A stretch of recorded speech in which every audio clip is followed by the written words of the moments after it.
Hello viewers, ఇవాల్టి special కట్టె పొంగలి. కట్టె పొంగలి తయారు చేసుకోవడానికి ముందుగా ఒక కప్పు పెసరపప్పు ప్యాన్లో వేసుకొని లైట్ బ్రౌన్ కలర్ వచ్చేంత వరకు వేయించుకోవాలి. వేయించుకున్న పెసరపప్పుని గిన్నెలోకి తీసుకొని ఒక కప్పు పెసరపప్పుకి ఒక కప్పు బియ్యం గిన్నెలో వేసుకొని గిన్నెలో నీళ్లు పోసి బియ్యం పెసరపప్పుని 2-3 సార్లు కడిగి గిన్నెలో నీళ్ళన్నీ వంచేసుకొని బియ్యం పెసరపప్పుని పక్కన పెట్టుకోవాలి. వేరొక గిన్నెలో బియ్యం కొలిచిన కప్పుతో 5 కప్పుల నీళ్లు పోసుకొని గిన్నెని స్టవ్ పైన పెట్టి నీళ్లను మరిగించుకోవాలి. ఒక కప్పు బియ్యం ఒక కప్పు పెసరపప్పు తీసుకున్నాం కాబట్టి కొలత ప్రకారం 5 కప్పుల నీళ్లు తీసుకున్నాము.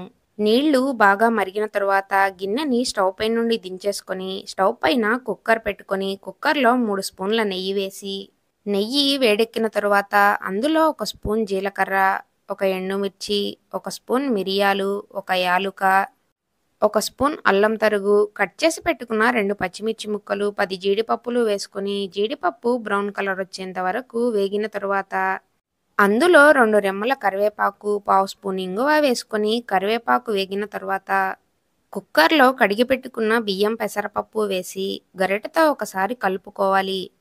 అన్నీ కలిసేటట్టు ఒకసారి కలుపుకున్న తరువాత బియ్యం పెసరపప్పులో ముందుగానే మరిగించి పెట్టుకున్న వేడినీళ్లు పోసుకొని అందులో రుచికి సరిపడా ఉప్పు వేసి కలుపుకొని కుక్కర్ మూత పెట్టి 3 విజిల్స్ వచ్చేంత వరకు పొంగల్ని ఉడికించుకోవాలి.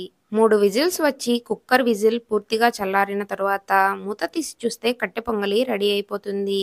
ఇలా చాలా సింపుల్గా కుక్కర్లో కట్టె పొంగలి తయారు చేసుకోవచ్చు. వీడియో నచ్చితే లైక్ చేయండి. ఇలాంటి మరిన్ని వీడియోస్ కోసం మన ఛానల్ని సబ్స్క్రైబ్ చేసుకోండి.